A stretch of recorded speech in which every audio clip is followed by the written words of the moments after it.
पर हमला किया। मल्लिकार्जुन खड़गे ने पीएम मोदी पर बयान दिया है कि मोदी दो टांग लगा तैमूर लंग जैसे हुकूमत कर रहे हैं। टीडीपी जेडीयू की दो टांग लगाकर चल रहे मोदी दूसरों के सहारे तैमूर लंग हुकूमत कर रहे हैं।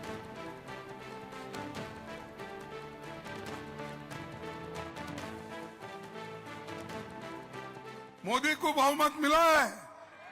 नहीं है, 240। अब उसको दो टांग लगाए, एक टीडीपी का टांग और एक ये बिहार का।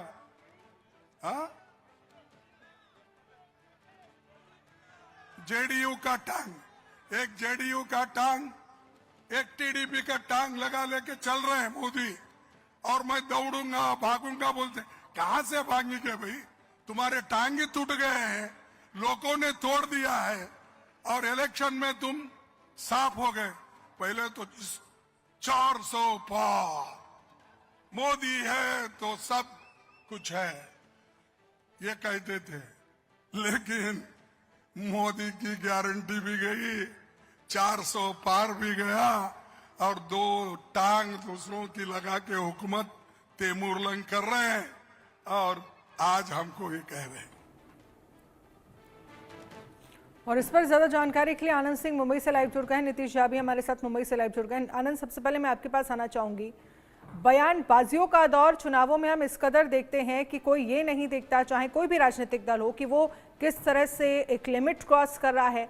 क्या जो मल्लिकार्जुन खड़गे की तरफ से बयान सामने आया है कि मोदी जो है वो दो टांग के सहारे सरकार चला रहे हैं, और तैमूर लंग का जिक्र जो है वो एक बार फिर से महाराष्ट्र चुनाव में हुआ है, महाराष्ट्र को लेकर किया गया है, कैसे देख रहे हैं आपसे? जी देखिए, जिस तरह से प्रधानमंत्री नरेंद्र मोदी के लिए कांग्रेस के अध्यक्ष मल्लिकार्जुन खड़गे ने जो कल कटाक्ष किया है, वो साफ तौर पे काफी एक विवादित बयान है। और चूंकि प्रधानमंत्री नरेंद्र मोदी की तुलना उन्होंने जो एक बारबरिक राजा हुआ करते थे तैमूर लंग, उनसे उन्होंने की है। तो लगातार जो कांग्रेस को आरोप लगाते आ रही है कि किस तरह से बीजेपी जो एक डिक्टेटोरियल रूल को यहाँ पर बढ़ावा दे रही है, तो वैसे में ही उन्होंने प्रधानमंत्री मोदी का फिर डायरेक्ट टू रिपोर्ट डिक्टेटोरियल नहीं बोलते हुए बल्कि उनकी तुलना तैमूर लंग से की। और उन्होंने कहा कि इस तरह से प्रधानमंत्री नरेंद्र मोदी जो लगातार लोकसभा के चुनाव में वादे करते थे कि मोदी की गारंटी लोगों में चलेगी और बीजेपी जो है 400 सीटों से ज्यादा अपनी सीट जीत कर आएगी लोकसभा के चुनाव में, मगर लोगों ने कहीं ना कहीं उनकी विजयी रथ को रोका और उनकी पार्टी जो 400 सीटों का लक्ष्य लेने का दम भर रही थी, तो वो कहीं ना कहीं 240 सीटों पे सिमट गई, जो लोकसभा में बहुमत का आंकड़ा भी नहीं है। तो साफ तौर पे उन्होंने जब टीडीपी आंध्र प्रदेश के चंद्रबाबू नायडू की पार्टी टीडीपी का जिक्र किया और फिर बिहार में नीतीश कुमार की पार्टी जेडीयू का जिक्र किया, और उन्होंने कहा कि किस तरह से जो तैमूर लंग है वो दो टांगों मतलब जेडीयू और टीडीपी के साथ में वो सत्ता में रूल कर रहे हैं केंद्र में, और जो तैमूर लंग है वो खुद अपने टांगों पे नहीं मगर जेडीयू और बीजेपी की टांगों पे खड़े हैं। तो साफ तौर पे ये बहुत ही बड़ा विवादित बयान है, जैसे कि हमने पीछे भी देखा अभी कि किस तरह से जितेंद्र रहवाद है जो कि एनसीपी एपी के leader, NCP Sharad Pawar party के लीडर है, उन्होंने कहा किस तरह से अजीत पवार के ऊपर निशाना साधा था और उन्होंने कहा था कि इन्होंने अपने चाचा की पार्टी को। ठीक है, चलिए आपके पास मैं आऊंगी आनंद। नीतीश भी हमारे साथ बने हुए। नीतीश, मल्लिकार्जुन खड़गे की तरफ से जो बयान दिया गया, इस बयान के मायने क्या हैं?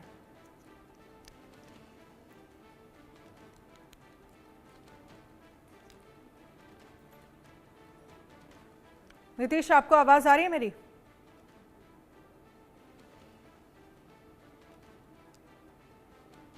चलिए नीतीश, एक बार फिर से आपसे कनेक्ट करने की कोशिश करेंगे। आनंद, क्योंकि देखिए जब इस तरह के बयान जब भी प्रधानमंत्री नरेंद्र मोदी को लेकर दिए जाते रहे हैं, वहां पर कांग्रेस को नुकसान हुआ है। आप पिछले तमाम चुनावों की बात कर लीजिए, और मैं तो गुजरात चुनाव से हम इसे जोड़ेंगे, जब चाहे मौत का सौदागर कहा गया हो, या लोकसभा के चुनाव 2019 का हुआ है या 2024 का, जहां जहां इस तरह के बयान दिए गए हैं वहां वहां कहीं ना कहीं नुकसान हुआ है कांग्रेस को। तो इस बयान के मायने आप क्या देख रहे हैं? वो राय नहीं है कि जब भी कांग्रेस के नेताओं द्वारा इस तरह के बयान दिए गए हों तो उसके बाद नुकसान जो है वो कांग्रेस पार्टी को ही उठाना पड़ा है। ऐसे में जैसा कि आपने जिक्र किया मौत के सौदागर वाले बयान पे, जिस तरह से कांग्रेस की तरफ से ये बयान 2013-2014 की शुरुआत में आया था, प्रधानमंत्री उस समय गुजरात के मुख्यमंत्री हुआ करते थे, तो वैसे में ये पूरा बयान कांग्रेस के अगेंस्ट में गया था, जहां यूपीए की सरकार बुरी तरह से 2014 के जो लोकसभा चुनाव थे उसमें पिट गई थी। बीजेपी साफ तौर पे एक बड़ी मैंडेट के साथ लोकसभा में उसने अपनी सरकार बनाई थी। वहीं 2017 आते आते फिर हमने जिस तरह से देखा, मणिशंकर अय्यर हो या फिर और भी कांग्रेस के जो तमाम बड़े नेता हों, उन लोगों ने भी किस तरह से विवादित बयान दिया, किस तरह से प्रधानमंत्री के लिए किस तरह की विवादित टिप्पणियां की गई। तो वैसे में जब उत्तर प्रदेश का विधानसभा चुनाव था उस वक्त भी ये बीजेपी के फेवर में गया और कांग्रेस के लिए कहीं ना कहीं बहुत बड़ा नुकसान हुआ उस चुनाव में, जब कांग्रेस समाजवादी पार्टी के साथ में वहां चुनाव लड़ रही थी।